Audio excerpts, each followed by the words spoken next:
Tool box టాక్లో ఏం మాట్లాడాలి? ఇది చాలామంది హెల్త్ అండ్ సేఫ్టీ ప్రాక్టీషనర్స్కి ఉండే ఒక common doubt.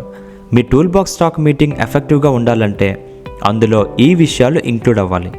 Current job activity hazards and precautions, daily safety observations and findings, incidents and accidents, emergency rescue services, safety bulletins, safety alerts, safety campaigns, safety notifications, minutes of the meetings. వీటిల్లో ఉన్న విషయాలు మీ tool box talk మీటింగ్లో ఉండేలా జాగ్రత్త పడండి. మీ tool box talk meeting ఎప్పుడూ కూడా simple and అట్రాక్టివ్గా ఉండాలి.